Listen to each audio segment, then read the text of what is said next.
Thank you po, Lord. Sige mga kapatid, pwede po tayong muling tumayo. Yan, tayo'y manalangin lang before we start. Hallelujah. Hallelujah, Jesus. Hallelujah, Holy Spirit. Hallelujah, Father. Lord, sa umaga pong ito, Panginoon, kami po'y, Lord, lumalapit, Panginoon God. We're opening our hearts today, Panginoon. We're opening our lives, Panginoon, sa umagang ito. Lord, baguhin niyo po kami sa pamamagitan po ng inyong salita. Transform us, Panginoon, Lord God, for the every word, Panginoon, ay pour out niyo po sa umaga ito.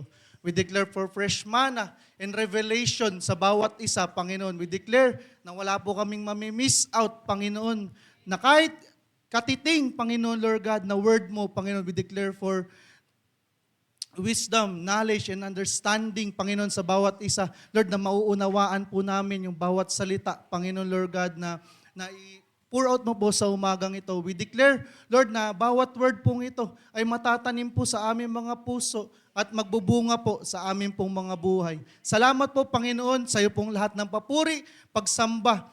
We honor you, Panginoon, Lord God. Salamat po. In Jesus' name we pray. Amen. Praise God. So sabi dito, when the world is shaking, your foundations determine whether you will fall or stand. Amen. Kapag nagkakaroon daw ng shaking, ang magdedetermine daw kung sa isang bagay, sa isang tao, kung siya ay makakatayo o makakatindig, ang kanyang pundasyon. Amen. So, ano po ba yung pundasyon? Lagi po natin naririnig yan. Ano po ba yung foundation na tinatawag? So, ayan, medyo onting technical po tayo. So, ayan, engineering. So, praise God. No, sabi po dito, foundation, no, ito lagi po natin naririnig pag may mga nagpapatayo ng bahay. O kailangan matibay yung pundasyon ng bahay mo kasi pag hindi, guguho yan. Di ba? Mga ganun po yung no? Yung ganun po ang parang unang impression lagi, no? O dapat pakisigurado na matibay ito kasi pag hindi, baka mamaya gumuho yan, ha? So, ano po ba yung foundation, no? Sabi dito, in construction terms, foundation is the lowest load-bearing part of the building or structure typically built or partially below the ground level. So, ang tinatawag daw na foundation is yung pinakamababang level sa isang buong bahay or structure or building na kung saan siya yung nagtatransfer ng bigat ng structure papunta dun sa lupa. Amen? So, parang halimbawa po sa ating katawan, no? Meron po tayong mga paa, may mga binti, no? Yung paa po natin, kaya po tayo nakakatayo, yan po yung parang nagsiserve as foundation natin. Amen? So kung walang foundation, hindi makakatayo yung isang structure o isang building. Amen? Sabi po dito, its primary purpose is to safely support and distribute the weight or the loads of the structure directly to the underlying soil or rock. So yun nga po, no, ang pinaka-purpose niya, unang-una, is yung load distribution. Sabi, yung bawat bigat, kasi syempre, di ba, bawat parte ng isang structure, ng isang building, meron po yung bigat. Amen? Meron po yan, may weight po yan. Yung semento po, no, madaganan ka ng, yung buhos nga po, di ba, pagka, mabigat po yun, kaya kailangan during concreting pa lang, o yung pagbubuhos pa lang po, kailangan yung structure na bubuhusan mo, yung area na bubuhusan mo, kailangan po is may suporta siya. May proper support po siya. Kasi kung hindi po siya properly supported, pwede po siyang bumigay. Pwede pong bumagsak yung area na binubuhusan. So kasi may self-weight po siya na tinatawag o may sarili po siyang bigat. So yun po yung tinatransfer. So mula sa slab, sa sahig, pupunta yung bigat nun sa mga biga. So yung mga biga po na yun, itatransfer niya yung bigat na yun papunta sa mga poste. So kaya po tayo may mga poste, importante din po yan. Kasi yung mga poste po na yan, nakadirekta po yan o nakadugtong siya dun sa ating mga pundasyon na kung saan ito yung nagdi-distribute ng load papunta dun sa lupa. So napaka-importante ng foundation. No? Sabi dito, it collects the weight of the roof, walls and floors, or tinatawag natin na dead load, as well as the people and the furniture inside or yung live loads, and it spreads it over a wide area of earth to prevent the building from sinking.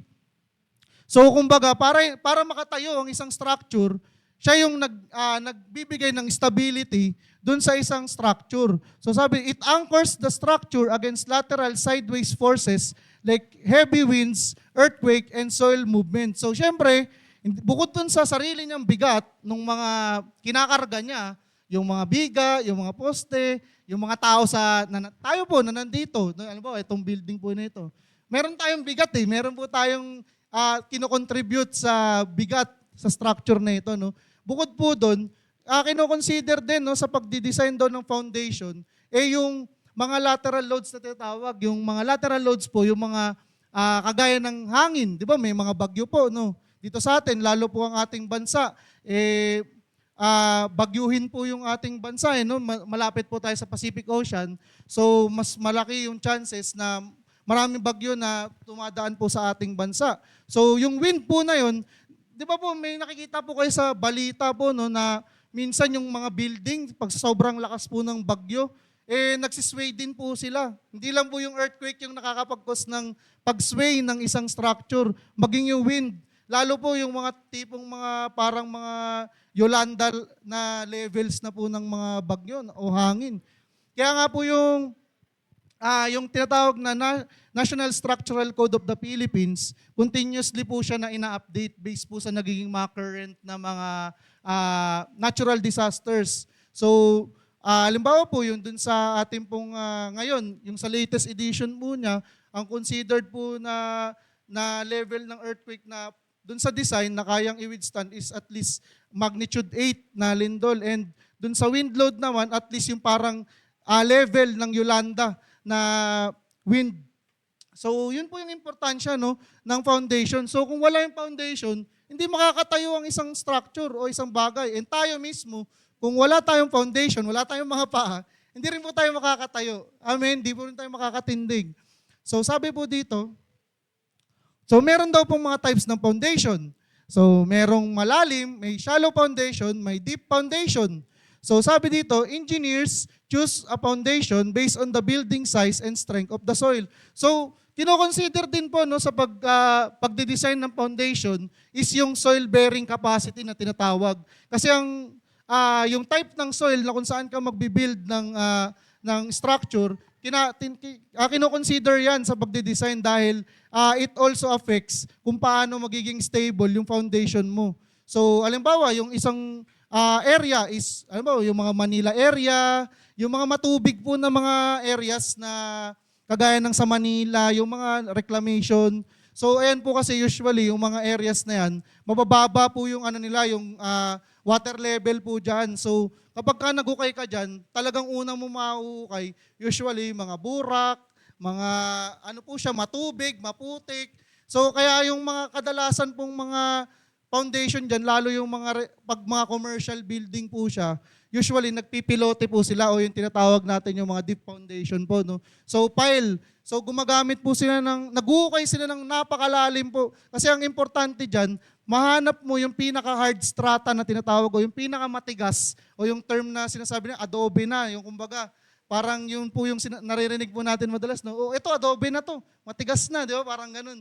So yun kasi hinahanap yung pinakamatigas na part ng lupa na kung saan na kapag ka nagplanta ka na nung pundasyon mo, siguradong kaya niyang saluhin yung load na itatransfer nung foundation. So sabi dito, if the foundation is poorly engineered or poured on weak soil, the entire structure above it is compromised, no matter how beautifully built it is.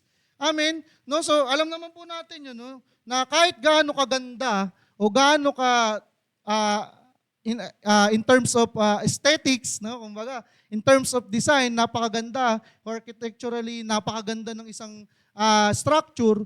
Kung ito po ay hindi na-design ng maayos or poorly engineered o hindi siya maayos na na-design na i-consider yung mga dapat i-consider sa pagdidesign ng foundation, maaari po itong masira lang o masayang lang. Amen. Kaya isa sa construction cost, isa po sa mga malaki talagang kumakain ng cost sa isang construction is yung sa mga structural areas, yung buhos, yung bakal. No, yan po yung mga bagay na hindi dapat tinitipid.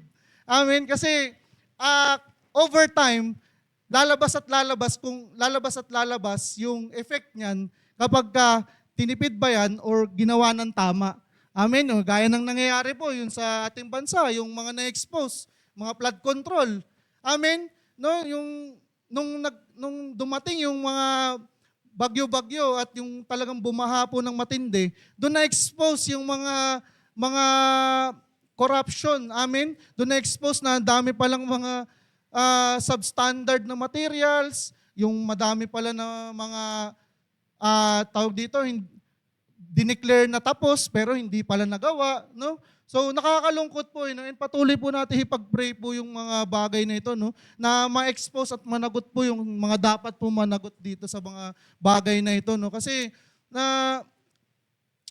tawag dito, maraming resources yung nasasayang, no? And nananakaw lang, napupunta no sa hindi tama, no? And pag-pray po natin yung ating pong government, no? And because ang government, isa po sa mga foundation ng ating nation, no? Pag-pray po natin sila. Hallelujah. So makita natin dito, no, na napaka-importante ng foundation, no? Na ito ay dapat clearly established and dapat naka-establish sa isang stable ground. Amen. So sabi dito, the reality of shaking. A house looks beautiful in the sun, but its true quality is only revealed in a storm. Amen, yan nga po ayan yung sinasabi na atin, no? Na kung saan kahit gaano kaganda ng isang bahay o isang structure, kapag sa tag-araw, sige, maganda siya pagka maganda yung panahon, pero yung quality niya, hindi mo matitest until dumating yung talagang dumating yung mga testing. Amen? Diyan mo totoong matitest Yung isa nga sa mga nagiging challenge sa construction, yung sinasabi po nila, no, na usually pagka bago po kasi mag-turnover ng isang bahay o isang project, may dumadaan niya sa mga testing. So kasama diyan yung mga leak test, no? Check mo yung may mga leak, check mo kung merong mga may kapak-kapak, yung tiles, yung mga ganun. O baka titignan mo yung klebe nung tubig sa CR, no? Importante po kasi 'yun. So halimbawa yung sa mga leak po, no, kapag tag-ulan, no, pagka yung during construction pa lang, kaya yan yung isa sa mga tinitignan po yung mga leak lagi pag tag-ulan. Habang ginagawa pa lang yung isang bahay, no? Halimbawa may bubong na tapos or halimbawa roof deck yung ibabaw niya. Bago pa lang mag-turnover, chine-check na yan kaagad. Pag may tag-ulan or umulan ng malakas, yan kaagad yung unang assignment sa site pagdating mo. Mag-check ka kaagad ng mga leak. Hanapin mo kaagad yung mga sources ng leaks. Kasi yan yung mga pagsisimulan ng problema sa bahay talaga. So, ayun po, no? Sabi ito, a house looks beautiful in the sun. No? Sa pagmaaraw, ang daling sabihin na, uy, ang ganda naman ng bahay na to. Ang tindi. No? So, lagyan natin picture. May picture. Yun. No? Kung titignan natin, napakaganda, no? Talagang mansion. Oh, di ba? Makikita natin, kumbaga architecturally, napakaganda niya. Pero kung hindi naman, o poorly engineered yung foundation niya, o kung hindi tama yung pagkakalay ng foundation niya, o kung hindi na consider yung ground dun sa pag-build ng foundation niya, pag dumating ang disaster, asahan mo, disaster din talaga ang mangyayari. Amen. Di ba? Sa maraming pagkakataon po, may mga ganitong nangyayari po, no? Na kung saan lalo yung sa mga, minsan yung, may napanood po ako dati, yung saan ba yun? Sa Cherry Antipolo ba yun? Yung parang, yung Cherry Hills na no? Grabe yung nangyari dun sa, subdivision, no? Na kung saan talagang buong subdivision halos natabunan ng lupa, di ba? Parang yung half lang yun, hindi. Grabe yung no? Grabe yung nangyari doon, no? And sabi nung mga doon, parang nagsimula, may mga crack-crack lang, lumabas na nagmanifest yung mga cracks, tapos parang may mga tumabinginan ng mga pader, Tapos hindi nila alam, no, kinagabihan, bigla na lang daw na nabulaga sila. So, marami po, no, marami na, even yung mga magagandang bahay, no, yung marami mga bahay na napakaganda dun sa mga areas na tinamaan ng mga malalakas na lindol, doon na-expose na hindi pala siya properly na designed o hindi siya properly na consider yung mga earthquake, no, yung earthquake load dun sa pagdi-design ng structure. So, yun yung sinasabi natin no, na makikita o matitest yung tibay o yung quality ng isang bagay o ng isang tao kapag dumating na yung testing. Amen. And ganun din po. And ganun din sa ating buhay Kristiyano. Amen. Ang buhay ng isang Kristiyano, sinabi ng Lord, di naman yan sinabi na magiging madali. Amen. Sino dito wala kang pagsubok sa buhay? Amen. Lahat tayo meron. Lahat tayo may pagsubok na pinagdaraanan. Iba-iba yan. Iba-iba man yung pinagdadaanan na pagsubok sa buhay. Pero ang mga testing na yan, isang sa mga bagay na kung saan magpapatunay ng quality o ng karakter ng ating buhay Kristiyano. Amen. And right now, kapatid, isa ito sa mga bagay na gustong i-strengthen ng Lord sa umagang ito. Amen. Sabi dito, the unstable ground, the shaking of our world. We live in the world that feels increasingly volatile, from geographical conflicts and economic distress to shifting moral landscapes. The ground beneath our feet feels unstable. Amen. No, kung yung titingin tayo sa mga nangyayari sa ating paligid, no, na nagdumaan tayo sa mga pandemic, no, nung pandemic doon nga nakita talaga na yung kayamanan, walang magagawa kapag talagang dumating na yung mga ganung bagay. No, even yung lahat talaga tinamaan. No, lahat naapektuhan. Lahat naapektuhan, no? Lahat naapektuhan ng pangyayari na 'yon, no? Na kung saan kahit ng mga may pera, no? May mga mayayaman na kung saan bumagsak yung business, no? Bumagsak yung mga economy ng mga bansa. Pero praise and glory to God, kapatid. Nandito ka, pinagpahala ka pa rin ng Panginoon. Amen. No? Sabi dito, geopolitical conflicts, no, nagkakaroon ng mga away sa mga bansa at mga bansa. Amen. No, nagkakaroon ng mga unstable, yung mga economy. Na ngayon, napakataas na yung sinasabi. Yung tumataas yung presyo ng gasolina. No, lahat apektado pag tumaas yung presyo ng gasolina. Nandiyan yung tataas yung pamasahe. Tataas yung mga bilihin, yung pag-transport ng food. Lahat, no? Lahat na tumataas, no? Puro sinasabi, ano ba yan? Yung maraming tao ng mga Pilipino.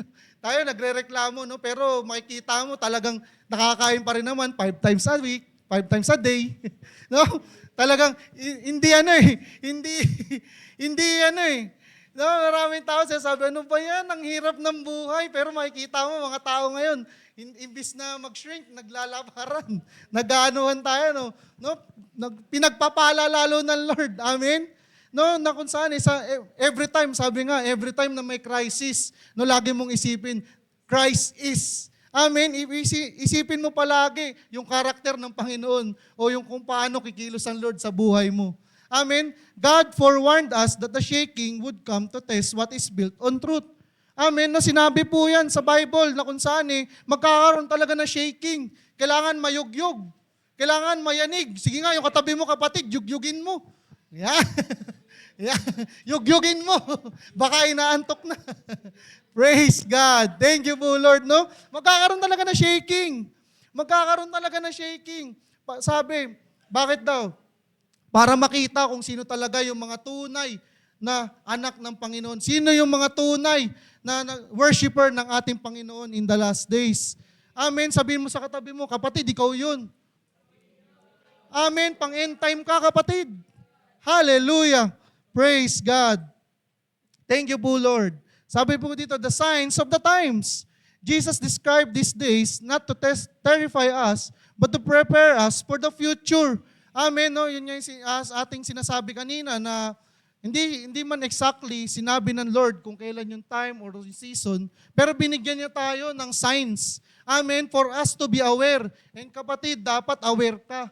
Amen? No? Dapat aware ka dun sa pagkilos ng ating Panginoon. Dahil mahirap kapag ka ikaw ay pinagsasawalang bahala mo, yung mga signs na ito, baka magulat ka.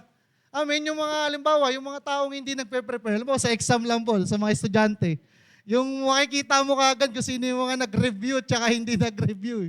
Di ba? Makikita mo pagka yung mga pagdating sa classroom, nakangiti lang, tapos yung iba, pagkadating sa classroom, biglang uy, nag-review ka sa exam?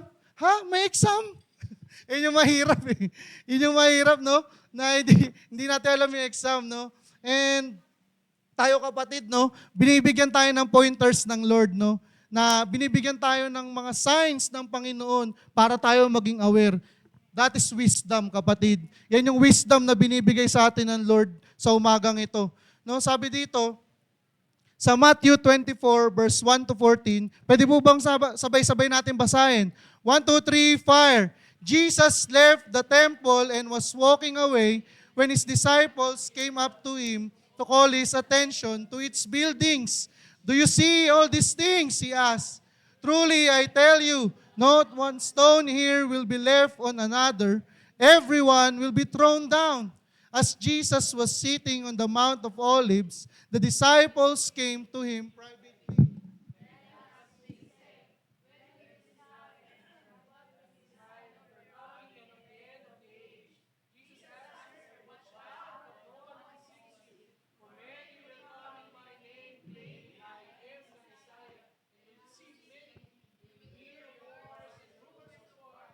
But see to it that you are not alarmed. Such things must happen, but the end is still to come. Sabi po dito, chapter 7, nations will rise against nations, kingdom against kingdom. There will be famines and earthquakes in various places. All these are the beginnings of birth pains. Then you will be handed over to be persecuted and be put to death, and you will be hated by the nations because of me. At that time, many will turn away from the faith and will betray and hate each other. And many false prophets will appear and deceive many people. Because of the increase of wickedness, the love of most will grow cold. But the one who stands firm to the end will be saved. And this gospel of the kingdom will be preached in the whole world as a testimony to all nations, and the end will come. Amen. Praise God. So dito po sa verse na ito, no, makikita natin yung mga signs na binanggit ng ating Panginoon. And kapatid, nangyayari na ba ito in the present? Amen. Nangyayari na po, no, sabi dito, nations will rise against nations. No, yung mga rumors of war na atin pong naririnig, yung mga pinag-aaralan po natin sa ating Shalom Initiative, no, yung war sa Israel and even sa mga rumored wars daw sa sabi yung war in the Middle East can also affect yung war daw sa between China and Taiwan. So pwede daw tayo maapektuhan. No, so naririnig na natin yung mga rumors of wars na ito, no. Nangyayari na. No, even sabi dito, yung magkakaroon daw ng mga earthquakes. No, sabi magkakaroon ng mga earthquakes, no, sa mga iba't ibang bansa, no. 'Di ba last year nabalitaan po natin yung mga malalakas na earthquake na tumama, no, sa iba't ibang mga bansa, and grabe po yung mga naging casualty. Amen. And even yung mga famine, no, nangyayari, no, sa Africa, no, nakikita natin yung maraming mga tao doon na talagang nangangailangan po sila ng panalangin. Amen, no, dahil grabe yung kanilang pinagdadaanan, no. And lahat po ito nangyayari na. And sabi dito, false prophets will also appear and deceive many people. Nangyayari na po ba ito? Amen, nangyayari na ito, kapatid. No, na kung saan maraming nagsasabi sila ang Diyos. No, hawak daw nila yung remote. 'Di ba? May daw. So sila daw ang Messiah, no? Maraming tao mag-a-arise and they will say that they are the Lord, no? Pero sabi dito, but do not be deceived, kapatid. Sabihin mo sa katabi mo, do not be deceived. Amen, sabi dito, in the last days, the love of grows will grow cold. Amen.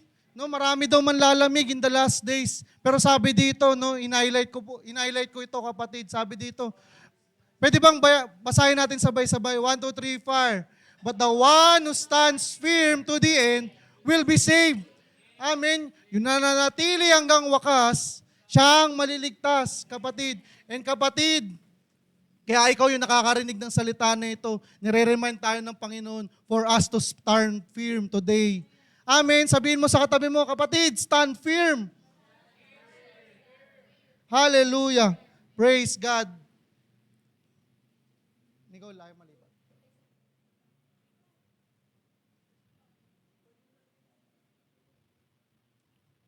Hallelujah. Sabi dito, no? Ano ba yung mga nangyayari today, no? I-summarize natin yung mga nandito po sa verse na ito. Nicole. Yung verse. Yan. And sinasabi nga no, na ito pong signs na nakikita natin na to, it's just a beginning of birth pains. No, pag sinabi nga daw na birth pains, di ba parang sa mga nanay na nagle-labor, no? Eh yun daw yung parang isa sa mga pinakamasakit na na hindi na nga daw maipinta, no? Siguro sa mga nanay, yung mga nanay po na dumaan sa stage na yun, sila lang yung makakapag-explain, no? Kung gaano kasakit, 'di ba? Yung talagang yung sinasabi nila, hindi na daw maipinta yung mukha ng mga nanay na magle-labor. Di na daw alam yung gagawin, tatayo, lalakad, uupo. Kasi nga, parang hindi na sila mapakali, no? And sinasabi, these signs in the last days, no, is just the beginning of birth pains. Kapatid, ako naniniwala, no, hinahanda tayo ng Panginoon. No, pinapatatag ang ating pananampalataya sa oras na ito. No, sabi dito, no, yung magkakaroon ng geopolitical turbulences. Jesus warned us of wars and rumors of wars, and nation rising against nations. Today, we witness rapid global alignments, persistent conflicts, and deep-seated societal divisions. Amen. Actually, hindi lang yung wars na yan or yung rumors of wars, hindi lang from nations against nations. Ngayon, in the last days, nakikita natin even internally sa isang bansa. Amen. Ganyan ang ginagawa ng kaaway. He creates division in the government. Pinag-aaway-away yung mga members of the government. And alam naman natin na kung saan pagka watak-watak ang government o hindi establish yung unity sa government, ano maaaring mangyari sa isang bansa? Amen? Babagsak. No? And patuloy po nating ipag-pray, patuloy nating ipanalangin ang ating government, no, nararanasan ng gobyerno natin, no, na instead na tayo magkomento ng hindi maganda, instead na tayo magdeklara ng hindi maganda sa ating gobyerno, no, unahin nating manalangin. Amen, unahin natin ipanalangin yung ating leader, president, no, from the highest to lowest position, no, pag-pray natin na ma-expose yung mga corruption, ma-expose yung mga hindi tama na itinanim na kaaway sa ating gobyerno. Amen. Let's pray for unity sa ating bansa. Amen. No? Hallelujah. Ay, lumipat. So, number 2, sabi dito, no, binanggit, magkakaroon ng environmental groaning. The increase in severe, unpredictable natural disasters, earthquakes, and ecological crisis perfectly mirrors the biblical description of creation of groaning. Amen, yung nakikita natin ng mga disaster nga ngayon, no, grabe.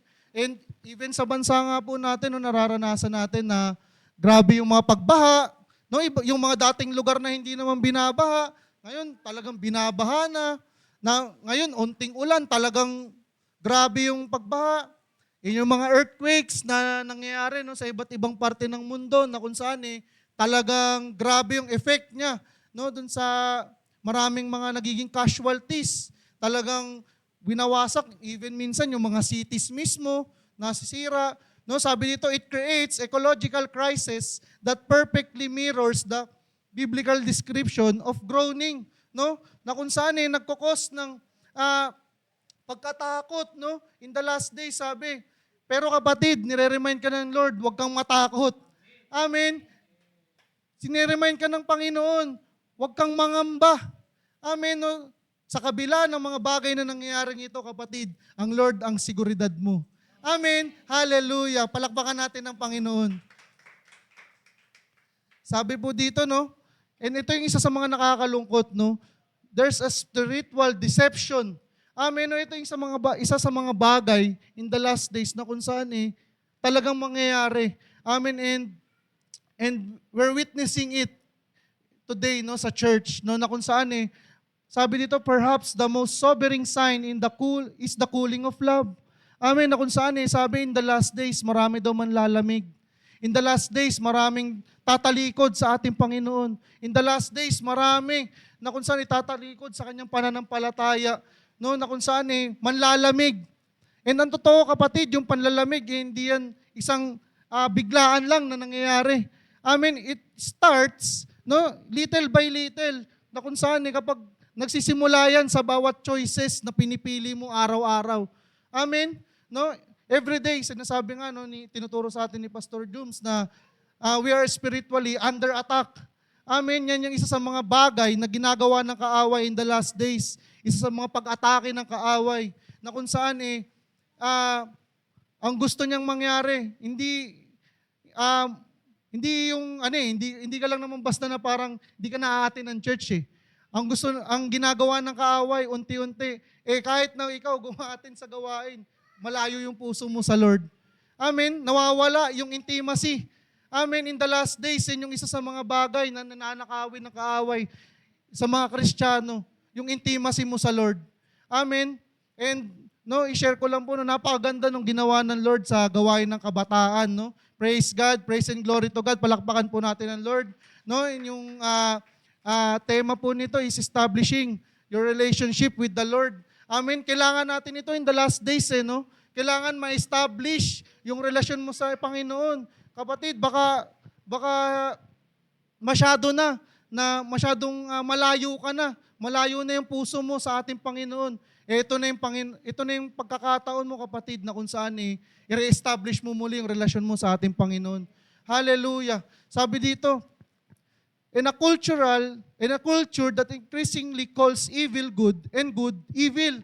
Amen. Nangyayari na po ito in the last days. Nangyayari na ito, kapatid, na kung saan binabaliktad na yung katotohanan. Amen. Binabaliktad kung ano yung sinasabi ng salita ng ating Panginoon. Na kung saan yung mabuti, siyang ginagawang masama. At yung masama, kinoconsider na mabuti. Amen. Nagkakaroon ng mga wrong interpretation of the word. Amen. Na kung saan nagkakaroon ng tinatawag nga natin yung teaching na super grace, na kung saan kahit na gumawa ng kasalanan, no, patatawarin ka ng Lord. No, tama ba ito, kapatid? Hindi. No, dahil ang Lord natin ay righteous. He is holy. Amen. No, and kahit anong gawin ng kaaway, kahit anong gawin ng mundo na pagbabaliktad sa katotohanan, ang katotohanan at salita ng Panginoon ay mananatili. Amen. No? Hallelujah. No, kahit anong mangyari, no, kapatid, kung ano ang sinasabi ng word, mananatili po ito. Amen. Sabi ito, the flowers will fade, no? But the word of God will remains forever. Amen. Hallelujah. Praise God. And kapatid, kaya napaka-importante na dapat tayo ay maging rooted sa word ng ating Panginoon. Amen. Kasi kung ikaw hindi ka rooted sa word ng Panginoon, talagang maaari kang ma-deceive. Amen. Maaari po tayong ma-deceive. Amen. Kasi ngayon sa social media po, no, madami kang mababasa yung mga nagpo-post na parang inspirational na mga post na kung saan minsan parang isipin mo, parang tama naman . Parang ano naman siya parang yung marami kang mababasa na kung saan parang comforting o kung saan parang tingin mo parang mapapaano ka kung hindi ka establish sa word ng Lord na kumbaga parang okay naman, no? Parang tama naman, no? Pero yung parang sinasabi nila na okay lang 'yan. Basta masaya ka, basta wala kang sinaapakang tao. Okay lang 'yan. Gawin mo ang gusto mo, no? Mga ganyan, no? Na kung saan comforting to the ears, pero ang totoo, it dilutes kung ano yung totoong sinasabi ng word ng Lord. Amen. Hallelujah. Kaya kapatid, dapat tayo ay maging rooted sa word ng ating Panginoon. Sabihin mo sa katabi mo, kapatid, be rooted sa ating Panginoon. Hallelujah. Praise God. Thank you po, Lord. So, the wise and the foolish or the wise and the foolish builders. Amen? So alam na po natin itong istorya na ito, no? Yung the wise and the foolish builders. Sabi ito, the sun bursts the rock. The storm does not create the weakness in a structure, it merely exposes it. Amen? Siya sabi na yung storm daw, hindi daw ito yung nagkakos ng kahinaan sa isang structure. No? But bagkus, ito daw yung nag-expose sa tunay na quality o tibay ng isang structure. It exposes yung weakness ng isang structure. Amen?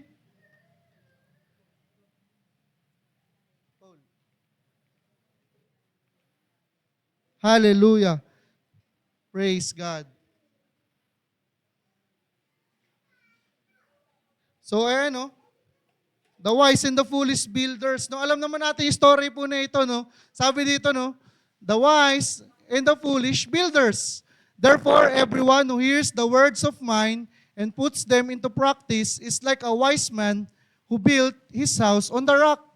The rain came down, the streams rose, and the winds blew and beat against the house, yet it did not fall, because it had its foundation on the rock. Amen? So meron daw pong nagtayo ng isang structure na kung saan tinayo niya yung kanyang bahay sa isang bato. No? Dumating yung bagyo. No? Nagkaroon ng pag-flash flood siguro. Sabi, may streams eh. No? Ini-imagine ko yung istorya na ito. No? Sabi, the streams rose, no? Tumaas daw yung tubig, siguro nagkabaha, no? Nagkaroon ng flash floods, nagkaroon ng landslide.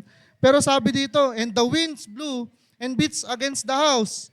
Yet it did not fall because it had its foundation on the rock. No, sabi yung dahil daw itong tao na ito na nagtayo ng kanyang tahanan sa foundation, ay kanyang foundation sa isang bato, hindi daw naapektuhan yung kanyang bahay. Amen, kahit dumating yung storm.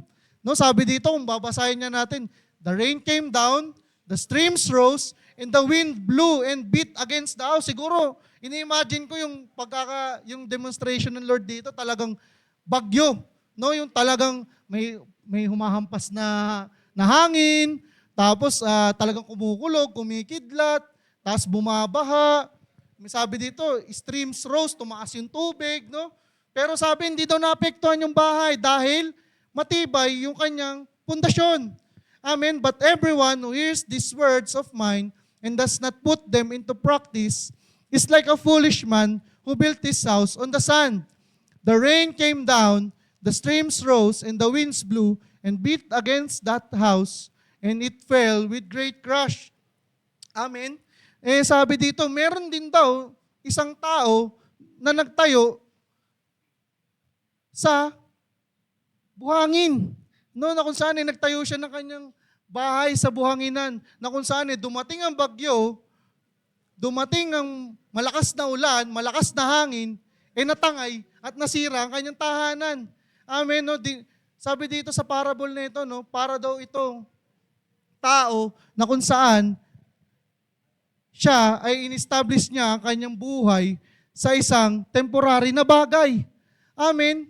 So makikita po natin dito, pagkakaiba ng two builders. Sabi dito, the shifting sand.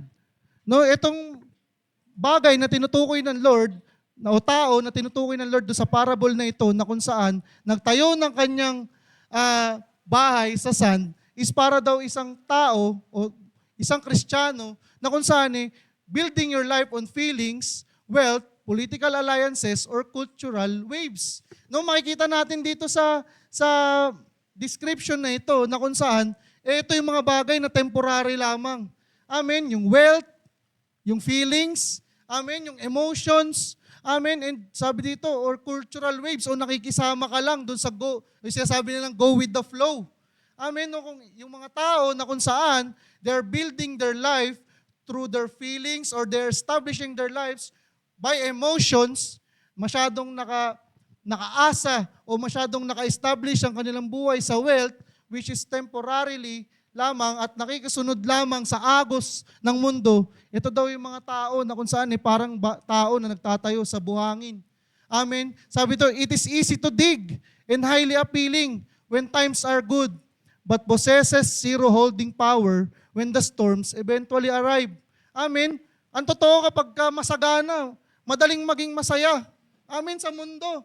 No? Kapag merong pagpapala, merong blessings, madaling masaya, madaling maging masaya. Amen? Kapag merong magandang nangyayari, no? Kapag ang isang tao naka-establish lamang o isang emotionally driven na person, kaya nga sinabi na emotionally driven, kung ano yung kanyang nararamdaman, dun lang siya, patungo yung kanyang buhay.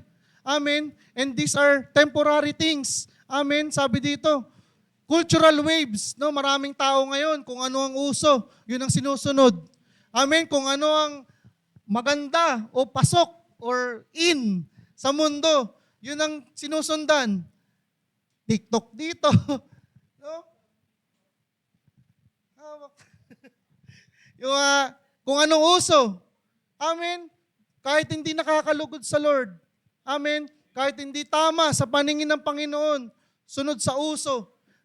Amen? Sabi ito, it is easy to dig and highly appealing when times are good. Ang totoo kaya maraming tao pinipili ito dahil ito yung madali. Amen? Ito yung sinasabi nila na kung saan madaling i-establish dahil kung saan, no, kapag masaya, madaling maghukay. Amen, madaling magtayo, no? Sabi dito, but possesses zero holding power when the storms eventually arrive. Amen, itong mga type of foundations o type of things na kung saan kapag dito mo in-establish ang buhay mo, kapatid, pag dumating ang pagsubok, lahat yan mawawash out lang.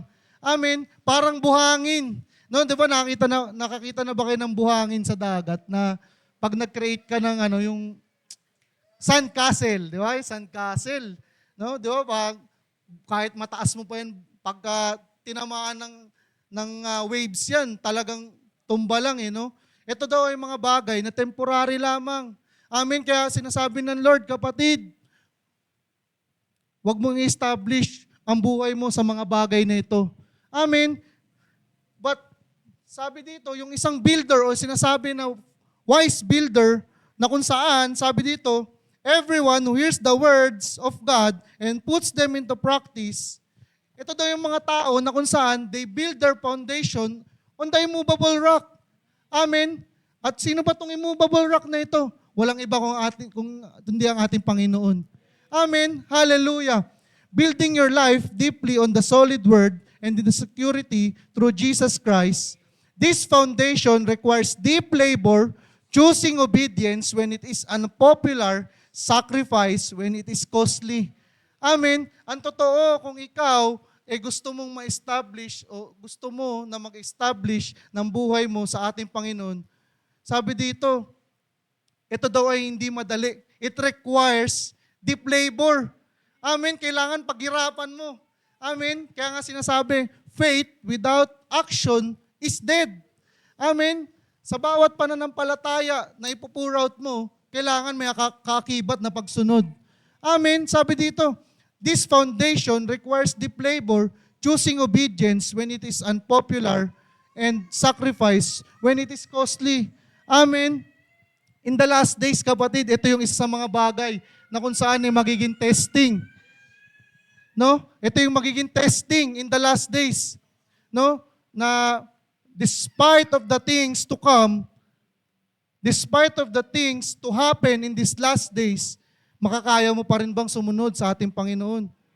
Kapag dumating na sa time na kung saan nagkakatatakan na, pag dumating na sa time na kung saan hindi ka na makakabili kapag wala kang mark of the beast, pag dumating na sa time na kung saan hindi ka matatanggap sa trabaho kapag hindi ka sumamba doon sa mark of the beast, kaya mo pa rin ba sumunod? Sabi ito, obedience when it is unpopular.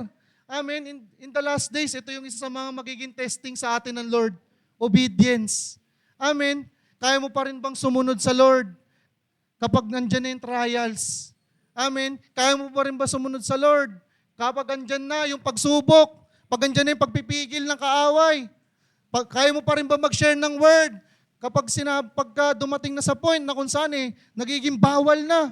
Amen, ang totoo, nangyayari na po ito, kapatid. Amen, no, sa mga ibang lugar na ating mundo, nagiging mahigpit na yung pag-share ng word.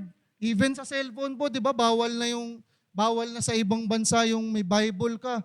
Pero kapatid, tayo ay mapalad, no? Dahil may pagkakataon pa tayo to be instrument ng ating Panginoon in the last days. Magamit ka ng Panginoon na kung saan malakaran mo yung purpose mo na tinalaga sa'yo ng Panginoon. Amen. Sabi dito, it requires sacrifice. Amen. It requires sacrifice. Kasama dito yung pagod, puyat. Kasama dito yung bulsa mo. Amen. Pero sabihin mo sa katabi mo, kapatid, greater is the reward ng ating Panginoon. Amen. Amen. Sabi nga dito, no, sinasabi doon sa binasa natin kanina, sa mga nananatili hanggang wakas, sila yung maliligtas. Amen. Yung mga nananatili at mananatiling sumusunod sa ating Panginoon, sila yung makakasama ng Lord sa kanyang paghahari. Amen. Sabi dito, exposing the base. Where are your feet planted right now, kapatid? Saan ba naka-establish yung foundation ng buhay mo ngayon? Both builders in Matthew 7 faced the exact storm, the exact same rain, the exact same wind. Their outcomes were vastly different because of what lay beneath the surface. Amen, ang totoo dun sa parable na binasa natin, parehas lang naman yung pinagdaanan nila na storm. Parehas silang binagyo. Parehas silang tinamaan ng hangin yung kanilang bahay. No? Parehas na binaha sila. No, parehas yung kanilang trials na pinagdaanan. Pero sabi dito, nagkakatalo o nagkakaiba lang kung saan naka-establish yung kanilang foundation. Amen. And right now, kapatid, God is allowing us to reevaluate ang ating mga buhay. Baka hanggang ngayon, naka-establish pa rin ang buhay mo sa mga temporary things. Baka ngayon, una pa rin sa buhay mo yung business mo. Baka ngayon, una pa rin sa buhay mo yung trabaho mo. Hindi naman sinabi ng Lord sa atin na huwag tayong mag-business, huwag tayong magtrabaho. Blessing ng Lord yan, kapatid. Yan yung palagi sinasabi po sa atin. No? Pagpapala ng Lord sa atin yan. Pero kung yan at yan na lang yung nagiging, dyan na umiikot yung buhay mo at dyan na naka-establish yung buhay mo, yun yung hindi tama. Amen. Because those things are just temporary. Amen. Darating ang time, all will pass away. Isang bagay lang yung mananatili. Walang iba kundi ang ating Panginoon. Amen. Sabi nyo, the true strength of a Christian is not measured during sunny, peaceful seasons, but during the pressure of trials and testing. Amen. Ang totoo, madaling magsabi na, Lord, I love you. Lord, susunod ako sa'yo. Lord, gagawin ko kung ano pong pinagagawa ninyo. Lord, lalakaran ko yung calling ko. Lord, ibibigay ko yung best ko sa inyo. Madaling sabihin kapag maganda yung nangyayari sa buhay mo. Pero kapag may trials ba, pag meron bang pagsubok na inakaharap ka, pag nagkaroon ng sakit, nasasabi mo pa rin ba yan? Pag nagkaroon ng problema sa tahanan mo, nagkaroon ng problema sa finances mo, masasabi mo pa rin ba yan sa Panginoon? Hallelujah. Sabi dito, the true strength of a Christian is not measured during sunny and peaceful season, but during the pressure of trials and testing. Pag meron ng testing, pag meron ng pagsubok na pinagdadaanan ng isang Kristiyano, doon na nasusubok ang kanyang karakter. Amen? Sabi dito, di ba yung gold nga daw, lumalabas yung tunay na kinang ng gold kapag dumaan na under pressure. Pag dumaan na doon sa intense pressure, doon lalabas yung tunay na kinang ng isang gold. And kapatid,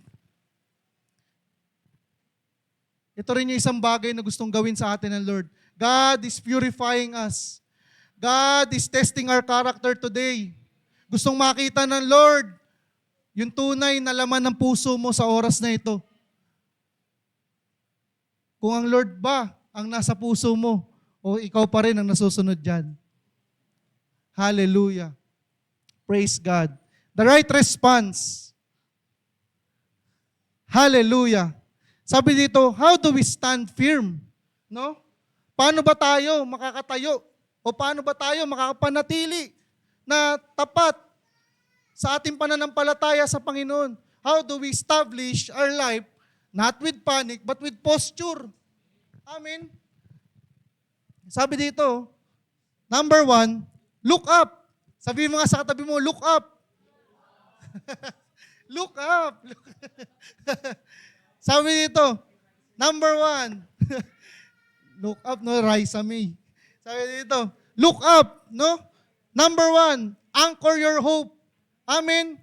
Disconnect from constant outrage machine of the culture and reconnect to the eternal perspective of Scripture. Amen. Baguhin mo yung perspective mo, kapatid. Pabago natin sa Panginoon. Amen. Sabi nga, yung madalas na sinasabi, nakaaway doon ng faith is yung fear. Pero ang totoo, sa maraming pagkakataon, ang kontra o opposite ng faith ay yung nakikita ng mga mata mo. Amen. Most of the time, yung nagiging cause na kung saan ang isang Kristiyano mawala sa pananampalataya kapag inuuna niyang tignan kung ano yung nakikita niya. Amen. Not on the perspective of God, but on His perspective. Amen. Kaya sinasabi ng Lord sa atin, para tayo maging established sa Kanya, unang-una, baguhin natin yung perspective natin. Look at the perspective of God. Look at the perspective of kung anong sinasabi ng word ng ating Panginoon. Amen. Pabago natin sa Lord. Sabi, disconnect from constant outrage machine of the world and reconnect to the eternal perspective of the Scripture. Amen. Disconnect. No? Baka kasi masyado ka nang nakukonsume ng mga worldly things. Baka kasi masyado ka nang nafe-feed ng social media mo. Baka masyado ka nang nafe-feed ng mga napapanood mo. No, hindi masama pong manood ng mga balita. No, hindi masamang manood, maging updated sa news. Pero kapatid, let's also look on the spiritual aspect. Amen. Let's ask for revelation sa ating Panginoon. Ang totoo, behind those things na nangyayari on the physical, merong nangyayari on the spiritual. Amen. Yun yung tignan natin, kapatid. Hingin natin yun sa Panginoon. Amen. And God is restoring yung ating paningin. Amen. Maraming tao in the last days nabubulag. Amen. Maraming tao in the last days ay nagiging bulag sa pagkilos ng ating Panginoon. But today, kapatid, God is opening your eyes. God is opening your eyes to see His greater works. Amen. His greater power. Amen. Hallelujah. Palakpakan po natin ang ating Panginoon. Hallelujah. Number 2, dig deep. Sabihin mo nga, dig deep. No, magukay ka daw ng malalim. Hallelujah. Sabi dito, di ba yung foundation, no? Usually sa foundation, no, kapag tumataas ang isang structure, mas lumalalim yung foundation na required kasi mas mabigat yung kailangan niyang ikarga na na load. So, kapag mas mataas na, usually mga building, mga 50-story, ang mga foundation niyan umaabot din ng more or less parang 50% halos ng height niya, no? Kumbaga, sinasabi ng ating Panginoon, kapatid, para tayo ay patuloy na mag-soar o lumago sa ating pananampalataya, kailangan magdigdip ka. Be rooted sa ating Panginoon. Amen. Sabi dito, you cannot survive a storm with a tent stake faith. Amen. Nakakita na kayo ng tent? Di ba para nag-hold lang sa mga tent, usually stick lang eh. Yung tinatawag na staka lang, tinutusok lang. Kaya pagka yung mga malalakas na nahangin, may tendency, bumaliktad talaga yung tent di ba? Sabi, hindi ka makakasurvive sa storm of the end times. Kung ang pananampalataya mo is tent stake faith lang, o napakababaw lang. Amen? It requires being rooted sa ating Panginoon. It requires being rooted sa salita ng ating Panginoon. Amen? Sabi ito, daily prayer and active obedience are your spiritual anchors. Amen, napaka-importante ng panalangin. Kapatid, sabihin mo sa katabi mo, magbabad ka sa presensya ng Panginoon. Amen. Dahil kung hindi ka nag-spend time sa word ng Lord, kung hindi ka nag-spend time para manalangin, paano lalago yung faith mo? Amen. Parang yun yung training mo eh. Amen. Di ba? Pag may isang bagay na sa mga training, di ba? Kapag, halimbawa na lang sa, swimming, sample po, swimming. Laging basketball eh. Iba po. Sa swimming, no, yung, kung ikaw gusto mo matuto na lumangoy, talagang mag-i-spend ka ng oras dyan. Magbababad ka, at saka step by step yan eh. Ako po kasi gusto ko matutong lumangoy. Nanonood ako ng mga tutorial mo eh, mga ganun eh. May iba-ibang steps. Una, sa breathing exercise muna. Merong, sunod, magpo-floating ka. Backward, wala munang kawag-kawag. Sunod, meron ng kawag-kawag. Tapos sunod, yung pa-forward naman. No, step by step. Kumbaga, kung may isang bagay na gusto mo na mag-excel ka o ma-master mo, kailangan mag-spend time ka. Amen. At kung ikaw din ay gusto mong lumalim sa ating Panginoon, kung ikaw ay gusto mong maging rooted sa salita ng ating Panginoon, kailangan mag-spend time ka sa Kanya. Amen. Spend time on reading the Word of God. Amen. Dahil yan ang ating weapon in the last days. Amen. Every day po, nagre-remind sa atin si Brother Louie ng ating Bible reading. Meron pa po tayong tinatawag na Bible reading tracker. No, kung wala ka pa nito, sige kapatid, pwedeng bigyan ka, no? Itong mga bagay na ito, no, mga maliliit na bagay, pero makakatulong ito, no, para tayo lumago sa ating pananampalataya sa Lord. Sabi ito, don't just hear the word of Christ, do them. Amen.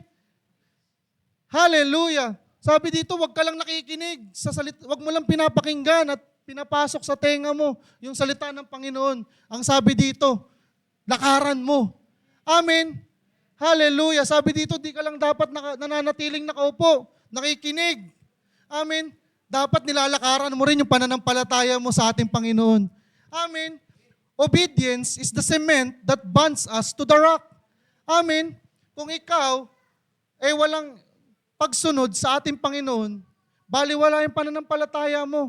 Yung sinasabi nga natin, faith without action is dead. Amen. Kailangan mayroong pagsunod. Kailangan mayroong obedience. Kailangan may gawa. Amen. Kaya nga tinuturo ang bawat age group natin, di ba tinatawag, hindi lang basta youth, hindi lang basta women's, hindi lang basta men's. No? Laging may at work. Youth at work, children at work, women at work, men at work, young married women, young married couple at work. No, marami. Amen. At work. Amen. Meron dapat pagkilos. Amen. And kasama sa paglago sa ating Panginoon, kasama sa pag-establish ng buhay mo sa ating Panginoon, yung pagsunod sa Kanya. Amen.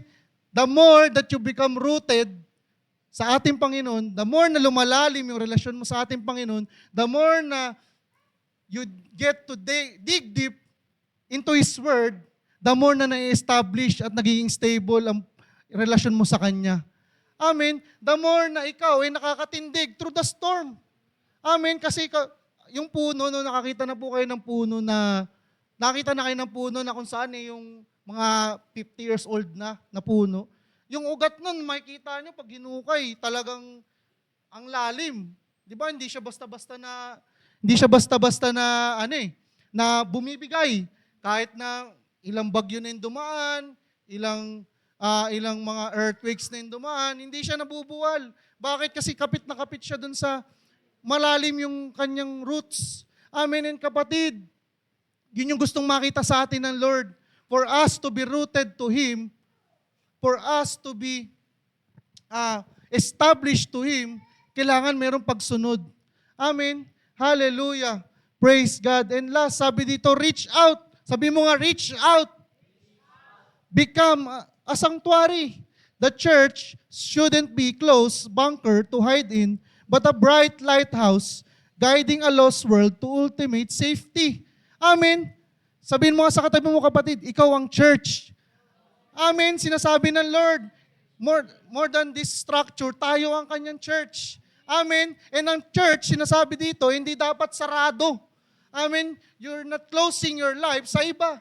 At sinosolo mo lang yung experience mo sa ating Panginoon. Sinosolo mo yung pag-ibig ng ating Panginoon. No, kapatid. Sabi dito, the church shouldn't be a closed bunker to hide in, but a bright lighthouse guiding a lost world to ultimate safety. Amen. Sabihin mo kapatid, sa katabi mo, magliwanag ka kapatid. Hallelujah. The more na ikaw ay nagiging established sa Lord, the more na mag-magnify yung liwanag ng Lord sa iyo kapatid. Amen. No, hindi na lang ikaw yung nakikilusan ng Panginoon sa pamamagitan ng buhay mo. Nagiging kagamit-gamit ka sa buhay ng iba sa pamamagitan ng buhay mo. Amen. Hallelujah. Sa pamamagitan ng testing na napagtatagumpayan mo sa tulong ng ating Panginoon. Bawat testing mo, nagiging testimony. Amen. Sabi nga, isa naging revelation po ng Lord sa akin. No? Parang, bago magkaroon ng testimony, testing muna. Amen. Without testing, walang testimony. Amen. Paano mo masasabi na mabuti ang Lord sa ibang tao kung ikaw mismo hindi mo naranasan? Paano mo masasabi na ang Diyos ay pag-ibig kung ikaw mismo hindi mo naranasan ang pag-ibig ng Lord?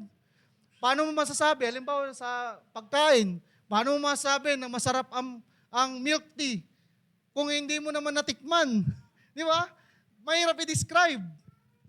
Ganon din po sa ating Panginoon. We cannot testify His character kung ikaw mismo hindi mo nararanasan sa buhay mo. Kaya, nauna yung establish eh. Kailangan, you need to be rooted muna sa Kanya. Amen. Kaya sinasabi ng Lord dito, kailangan ma-establish muna yung spiritual discipline sa buhay mo. Amen. Kasi hindi magmamanifest o hindi mo matitestify yung kanyang karakter sa iba kung ikaw mismo hindi mo nararanasan. Amen. Sabi dito, ikaw yung gagamitin ng Lord para magliwanag sa mundo. Amen. In the last days na puno ng kadiliman, puno ng darkness, ng evil things. Kapatid, ikaw yung gagamitin ng Lord bilang liwanag. Kaya kanya ini-establish. Kaya kanya pinapatindig, kapatid. Kaya kailangan matibay ka. Kasi kung ikaw ay babagsak, paano kanya magagamit? Amen. Sabi dito, share the gospel of hope. Amen. Sabihin mo nga sa katabi mo, share the gospel of hope. Amen. When people are terrified of the future, show them the one who holds the future. Amen. No, in the last days, yan yung makikita natin sa mga tao ngayon na kung saan marami ang worried, maraming mga nagkakaroon ng anxiety, maraming nagkakaroon ng pagkatakot sa iba-ibang mga bagay na nangyayari. No? Kapatid, sabi in the last days, ang church ang gagamitin ng Lord to spread this word, to spread His goodness. Amen? Ikaw yun, kapatid. Sabihin mo sa katabi mo, ikaw yun, kapatid. Hallelujah.